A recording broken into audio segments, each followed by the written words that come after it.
Bien, muy buenos días. Dios los bendiga a todos ustedes en sus hogares, sus familias. Y continuamos con este pasaje en el cual Jesús escribió a la iglesia de Esmirna. Hemos visto una serie de detalles, de señalamientos, y es mucho lo que tenemos para encontrar en el contenido de esa carta. Todo el contenido de esta carta, los creyentes de Esmirna estaban muy familiarizados. Jesús era muy real a ellos. Jesús era muy íntimo, estaban muy familiarizados. Dios los llevó a una estatura de comunión y de compañerismo, de tal manera que para ellos Jesús era muy real, muy íntimo. Estaban muy familiarizados a vivir con Jesús. Y Jesús les habla también en esa intimidad, en esa familiaridad que tenía hacia ellos. Les habla con mucha intimidad, ¿verdad? Cuando dice, yo conozco tus obras. Muy bien, es maravilloso la relación que Cristo practica con aquellos que le reciben en su corazón, que le reciben en sus hogares, en su iglesia. Y esto es lo maravilloso que tenemos, que todo esto está cumplido igualmente en nuestras vidas. Es lo que Jesús está llevando a cabo, que Él sea muy real para nosotros, que sea muy íntimo, que estemos muy familiarizados a vivir y a convivir con Él en nuestra vida diaria. Bueno, todavía estamos en el primer versículo, que es un saludo, y que ese saludo contiene muchas cosas. Este versículo dice, el Apocalipsis 2:8, y escribe al ángel de la iglesia en Esmirna, el primero y el postrero, el que estuvo muerto y vivió, dice esto. Él es el que dice esto. Yo les comentaba antes que cada título con los que el Señor se presenta está respaldado por un hecho. Y verdaderamente, aunque es una presentación personal o un saludo personal, el primero y el postrero, el que estuvo muerto y vivió. En sí, pues es un saludo, pero también es un hecho, y son títulos con los que Él se manifiesta como vencedor. Se presenta, cada hecho está respaldado por este título. El que estuvo muerto y vivió dice esto. Notemos que los tiempos de esta eminente declaración tiene una importancia capital. Jesús dice, yo soy el que estuvo muerto y vivió. Bueno, así lo conocían los creyentes de Esmirna. Un creyente que fue crucificado, que fue sepultado y que resucitó. Él trata con los creyentes como el Cristo resucitado, pero que estuvo muerto y vivió. ¿Saben ustedes que este versículo solo contiene el evangelio que hemos creído? El evangelio que ellos creyeron. Este versículo solo dice que el primero y el postrero, el que estuvo muerto y vivió. Y nosotros hemos creído esto cuando creímos en Cristo, cuando decidimos aceptarlo. Fundamentalmente, elementalmente, estas frases fueron las que produjeron la fe en nosotros para creer en Cristo. El primero y el postrero, y fuera de mí no hay Dios. El que estuvo muerto y vivió. Bueno, este versículo contiene el Evangelio, también el Evangelio que se predica en todo el mundo. ¿Y qué digo en todo el mundo? En todo el universo. Es lo que dice el apóstol Pablo en 1 Corintios 15, 1, 3 y 4. Aquí en las palabras que Pablo les habla a los corintios, es el mismo contenido con el que Jesús les está hablando a los cristianos de Esmirna. En 1 Corintios 15, 1, primeramente dice: además, hermanos, les declaro el evangelio que les he predicado, el cual recibisteis, en el cual perseveráis. El evangelio, en el versículo 3 dice: porque primeramente yo les he enseñado lo que yo primeramente recibí, que Cristo murió por nuestros pecados conforme a las Escrituras, y que fue sepultado y que resucitó al tercer día conforme a las Escrituras. Ese es el evangelio que Pablo había recibido, es el evangelio que Pablo les predicó a los corintios, y es el evangelio que el Señor directamente está mencionando aquí a los cristianos de Esmirna. Porque yo soy el primero y el postrero, el que estuvo muerto y vivió. Bueno, Pablo dice que el evangelio que les había predicado era que Cristo había muerto por nuestros pecados conforme a lo que estaba escrito. Así murió él, no de otra manera. Fue sepultado y resucitó al tercer día, conforme a lo que estaba escrito.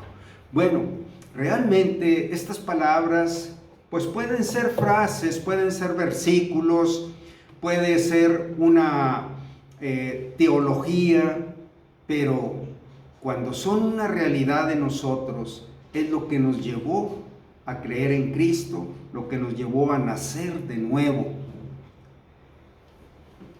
Este evangelio, ya viendo lo que dice a los creyentes de Esmirna, primeramente describe una etapa pasada. Nuestro Cristo murió, y tenemos aquí dos preguntas: el que estuvo muerto. ¿Por qué murió Cristo? Porque nos amó. Por eso murió. La razón capital por la que Él murió es que Él nos amó, y porque fue necesario que Él muriera para lavarnos con su sangre. Esto fue necesario, y así estaba escrito, y Cristo lo llevó a cabo porque nos amó. Nos vio perdidos, destinados a la destrucción eterna en el infierno, y Él nos amó. Por eso murió el que estuvo muerto. En 1 de Juan 1:7 dice: y la sangre de Jesucristo nos limpia de todo pecado. Bueno, tenemos que entender que esta limpieza es limpiarnos de todo delito, de toda culpa, de todo pecado ante la ley de Dios. Saben ustedes que cada persona tiene un libro personal de sus obras, y que en el juicio final Dios va a tomar todas las obras que están escritas en ese libro. Bueno, en ese libro están nuestros delitos, porque el pecado es infracción de la ley. Todo el que peca infringe la ley, es un delito. Somos criminales, ¿sí? A esa medida ante Dios. Bueno, la sangre de Jesucristo limpia nuestro récord, limpia el libro de nuestras obras, lo deja en blanco. No hay delito que perseguir. Cuando nosotros nos apropiamos del valor de esa sangre, lo que vale que haya sido puesta a nuestro favor, Dios, el juez justo, limpia nuestro récord, nuestro expediente, lo deja limpio. Bueno, en ese sentido, la sangre de Jesucristo nos limpió de nuestro pasado, pero sigue depositada en nuestra cuenta para limpiarnos en nuestro presente de todos nuestros pecados diarios y los pecados que vendrán en el futuro. Seguirá limpiándonos ante la ley de Dios. De tal manera que la Biblia dice: ninguna condenación hay para los que están en Cristo Jesús. Justificados pues por la fe, estamos en paz para con Dios. Bueno, en ese sentido, Él murió y derramó su vida, que es su sangre, porque la vida de toda carne en su sangre está. Y Cristo derramó su vida en su sangre para limpiar todo nuestro pecado y dejarnos exactamente como si nunca hubiésemos pecado ante Dios. En el momento que una persona se apropia y cree que esto es suficiente para que Dios limpie todos sus pecados, en ese momento Dios es un Dios justo, porque Él castigó a Cristo en nuestro lugar. Si confesamos nuestros pecados, Él es fiel y justo para perdonarnos y limpiarnos de toda maldad. Bueno, en eso descansa la justicia de Dios que nos es dada por medio de Jesucristo. Y entonces Él murió para lavarnos de nuestros pecados con su sangre.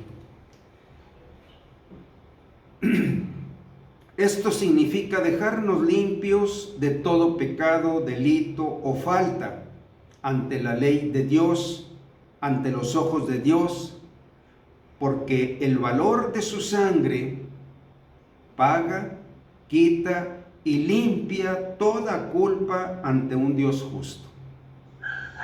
Bueno, eso es lo que tenemos aquí en Lucas 24, 46 y 47. Américo, ¿quieres leernos, por favor? Y les dijo: así está escrito, y así fue necesario que el Cristo padeciese y resucitase de los muertos al tercer día, y que se predicase en su nombre el arrepentimiento y el perdón de pecados en todas las naciones, comenzando desde Jerusalén. El 47, ¿verdad? Así está escrito, y así fue necesario. Así fue necesario que el Cristo padeciese y resucitase al tercer día, y que se anunciara el perdón de pecados en Él. Muchas personas dicen: es que Dios perdona. Sí, Dios perdona en Cristo. Fuera de Cristo, el hombre pecador tiene que enfrentar la justicia y recibir el pago de sus pecados. Pero Dios perdona en Cristo. Así está escrito, y así fue necesario que el Cristo padeciese y resucitase al tercer día, y que se predicase en su nombre, o se llamase en su nombre a los pecadores que se arrepintieron, para que recibieran el perdón de pecados por su nombre, el nombre de Jesús. Y que se anunciase esto en todas las naciones bajo el cielo. Este es el evangelio que se predica bajo el cielo en todo el mundo, dicen Colosenses. También podemos encontrar esto en Hebreos 10, 15 al 18. Por favor, Dora, ¿quieres leernos? Hebreos 10, 15 al 18. Notemos cómo está hablando del poder de esa sangre, el valor. Y nos atestigua lo mismo el Espíritu Santo, porque después de haber dicho: Este es pacto que haré con ellos. Este es el pacto que haré con ellos.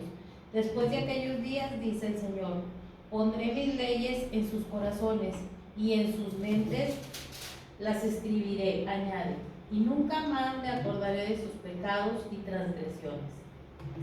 ¿Verdad? El Espíritu Santo es un testigo que habla dentro de nosotros para darnos testimonio. Cuando una persona recibe a Cristo, igualmente en ese momento recibe el Espíritu de Dios. Y el Espíritu Santo, el Espíritu de Dios nos atestigua lo mismo, ¿verdad?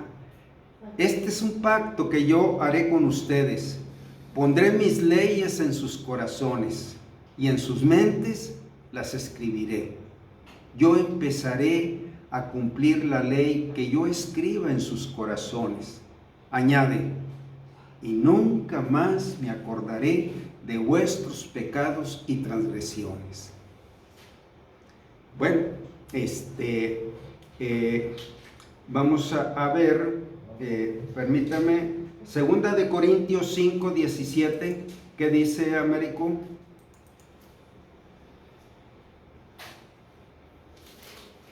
Bueno, este es un versículo muy conocido.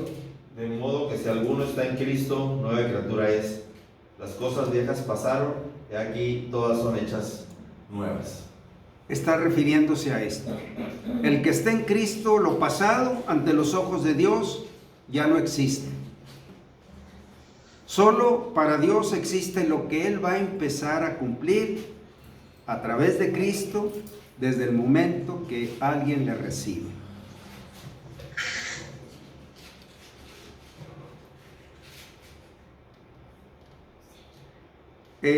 Para ejemplificar esto, a qué grado es cumplido, tenemos aquí dos ejemplos. Es muy común en nuestro medio que cuando una persona es investigado por la ley con sospecha de delitos y es investigado, y después de que la ley lo investiga de una manera judicial, es decir, investigando a esta persona a la luz de la ley para ver si hay delitos que hayan infringido la ley.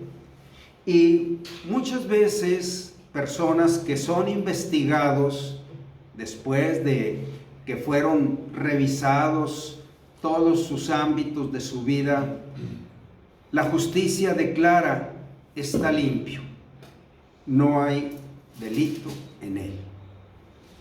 Y él puede tramitar una carta, ¿verdad?, donde no ha cometido delitos y la ley se lo expide. Bueno, exactamente así, hermanos. Cristo limpia nuestro expediente.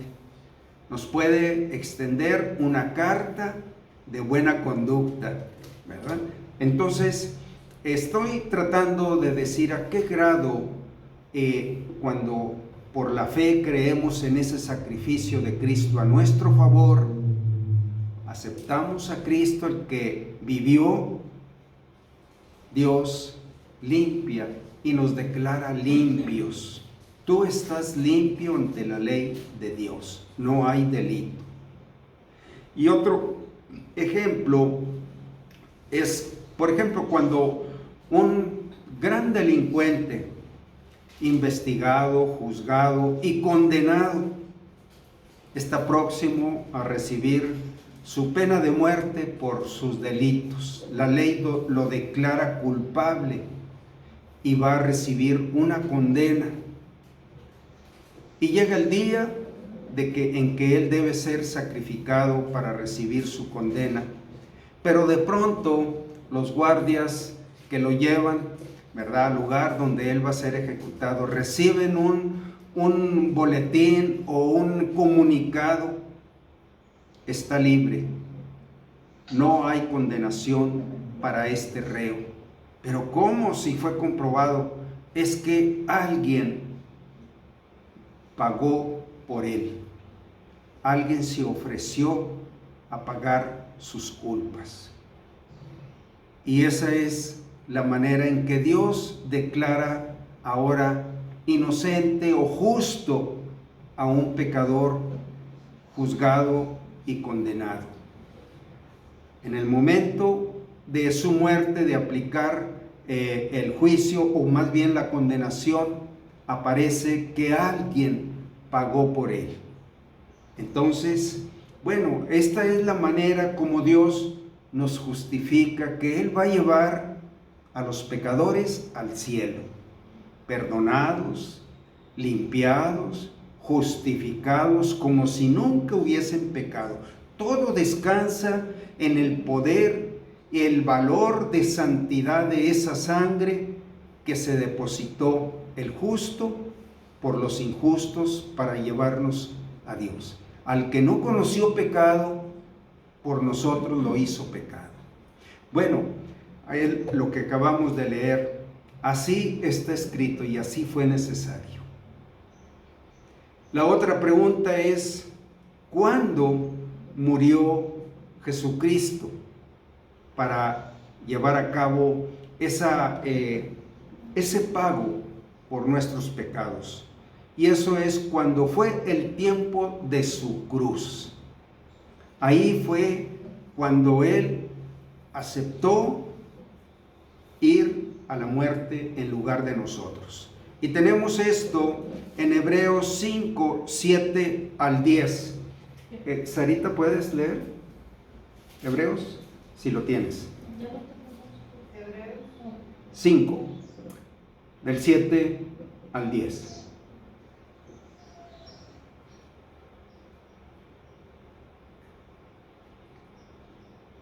Y Cristo, en los días de su carne, ofreciendo ruegos y súplicas, con gran clamor y lágrimas, al que le podía librar de la muerte, fue oído a causa de su temor reverente. Y aunque era hijo, por lo que padeció, aprendió la obediencia. Y habiendo sido perfeccionado, vino a ser autor de eterna salvación para todos los que le obedecen, y fue declarado por Dios sumo sacerdote según el orden de Melquisedec. Muy bien. En los días de su carne, cuando estaba próximo, Él esto lo hizo en el huerto de Getsemaní, la noche que fue aprehendido, rogando al que lo podía librar de enfrentar la muerte. La muerte era sufrir lo que nosotros nos tocaba sufrir. Eso comprende la muerte, ser separado de Dios, poner todo nuestro pecado sobre Él y recibir el rigor del castigo, ¿verdad?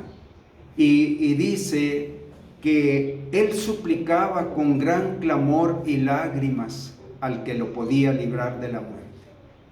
Entonces, Dios lo fortaleció, lo socorrió para que enfrentara esa gran prueba. Y es cuando Él decidió tomar este lugar porque nos amó, ¿verdad? Y nos lavó con su sangre de nuestros pecados. Y en Lucas 22, 44 tenemos esta cita. Américo. Y estando en agonía, oraba más intensamente, y era su sudor como grandes gotas de sangre que caían hasta la tierra. Así es.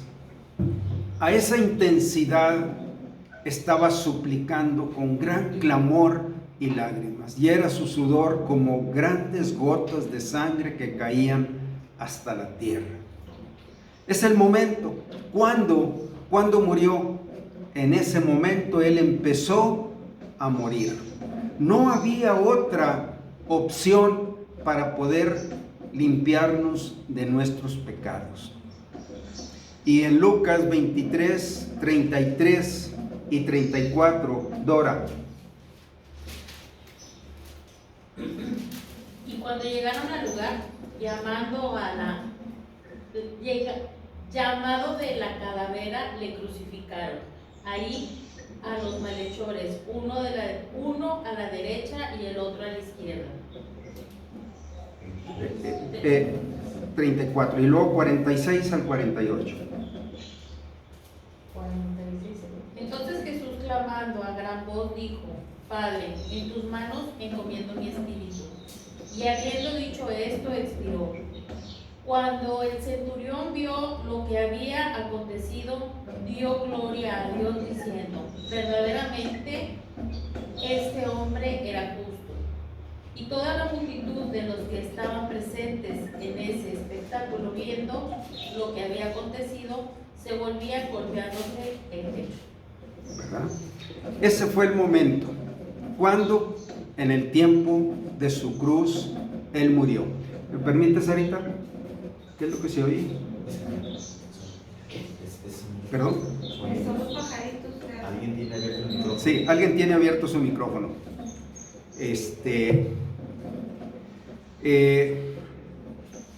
En este tiempo por el que Él pasó, describe una acción que fue cumplida en el pasado. Está hablando de algo que fue hecho, algo que fue cumplido. Y eso nos da conciencia dónde descansa nuestra fe, en un hecho que fue cumplido. Este es el hecho que fue cumplido, que Él murió, que Él estuvo muerto. Y este hecho tiene una trascendencia desde el origen del ser humano y hasta el final, cuando Dios termine absolutamente todo su plan temporal y terrenal para el hombre mortal como pecador. Bueno, en los días de su carne, habla en los días que Él vino a este mundo, que Él vivió en este mundo. Pero antes de que Él viniera a este mundo, en el pasado, los antiguos, desde Adán y Eva, los que vivieron antes del diluvio, recibieron este anuncio y este mensaje. Los pecadores, cuando Adán y Eva pecaron, dieron origen a una humanidad pecadora. Dios fue y les anunció que iba a suceder este hecho en el futuro. ¿Cuándo? Cuando en los días de su carne, cuando Cristo viniera. Y saben ustedes que ellos empezaron a creer en Él, en su sacrificio, empezaron a apropiarse y empezaron a ser limpiados de sus pecados igual que nosotros. Y este hecho está hablando que tiene una trascendencia para todos los seres humanos hasta el último instante que Dios cierre ya el telón de lo temporal. Ya no habrá tiempo, ni será terrenal la vida, se acabará lo temporal y lo terrenal. Entonces este hecho estará vigente para todos. A nosotros nos ha tocado vivir en esta generación, en este siglo, en estas condiciones. Bueno, ese hecho que sucedió en los días de su carne tiene trascendencia hacia nosotros. Y nosotros hemos aceptado eso, igual que los de Esmirna, porque este es el Evangelio de nuestra salvación, el Evangelio que se predica en todas las naciones bajo el cielo.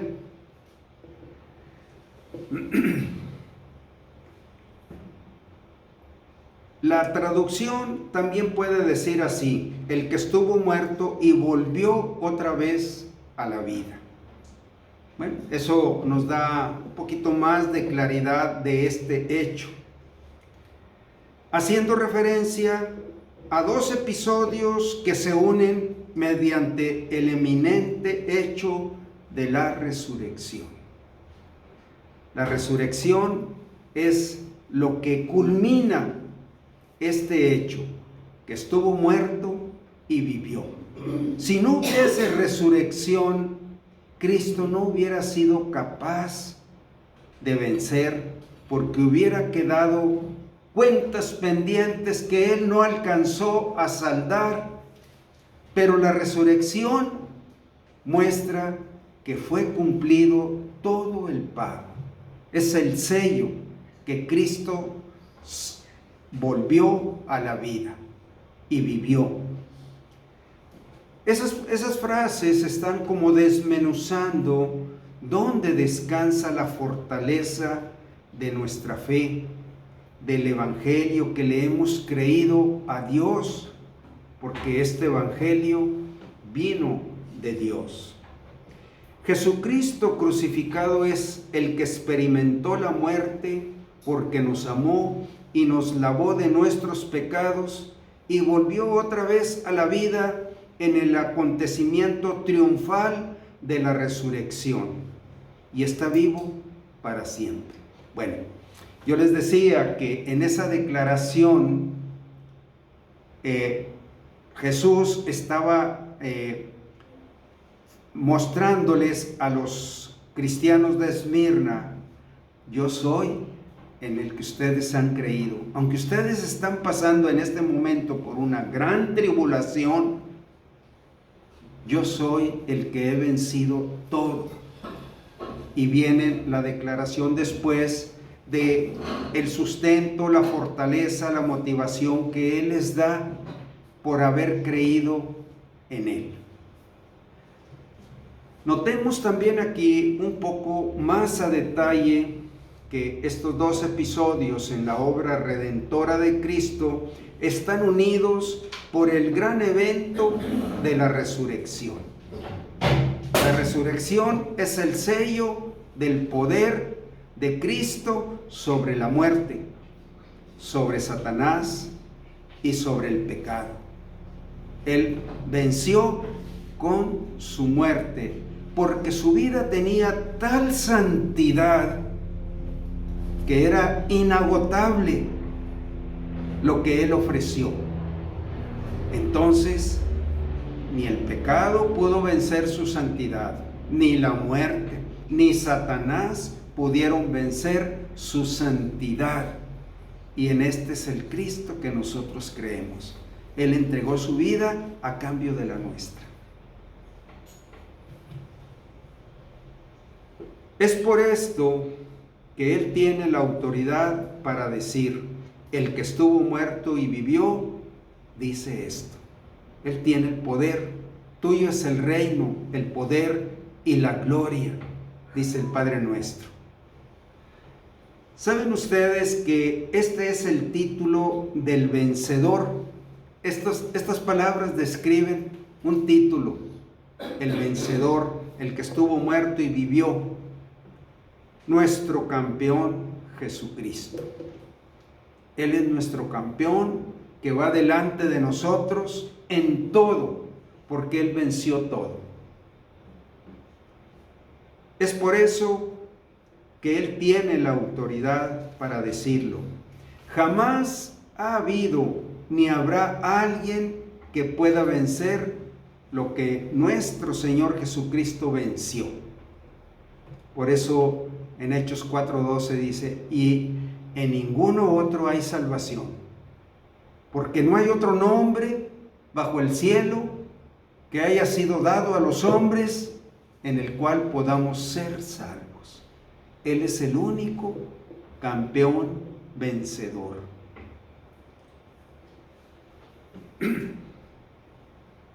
Y que Él además nos lo entregue como un regalo a nuestro favor, su victoria. Y nos dice: mira, aquí está ya, aquí está lo que yo gané para ti. Quiero que lo recibas como un regalo, aunque no lo merezcas, porque yo te amé y yo te lavé con mi sangre. Y ese es el gran regalo de la gracia de Dios, la salvación y la vida eterna en Cristo Jesús. Estoy hablando de esto, aprovechando este espacio, hermanos, para hablarles el evangelio que habían creído los cristianos de Esmirna. Es el mismo en el cual nosotros descansamos y confiamos. En Primera de Corintios 15:57 dice así: mas gracias sean dadas a Dios, que nos da la victoria por medio de nuestro Señor Jesucristo. Bueno, Él ahora viene para borrar nuestro pasado, limpiarnos ante la ley de Dios, y ahora Él, viviendo en nuestro corazón, quiere que experimentemos esta victoria de vencer el pecado, de vencer a Satanás, de vencer la muerte, porque juntamente con Cristo, en el momento que recibimos, ya tenemos su resurrección a nuestro favor.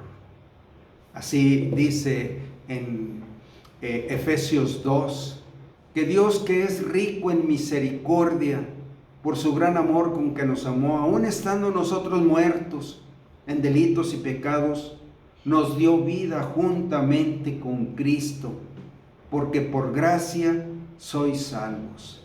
Y juntamente con Él nos resucitó, es decir, nacer de nuevo, y nos sentó juntamente con Él en los lugares celestiales. El creer esto hace nacer nuestra fe, y nuestra fe en Jesucristo nos hace alcanzar todo lo que Él ganó a favor nuestro. La fe es un tesoro, dice la Biblia, que es más preciosa que el oro.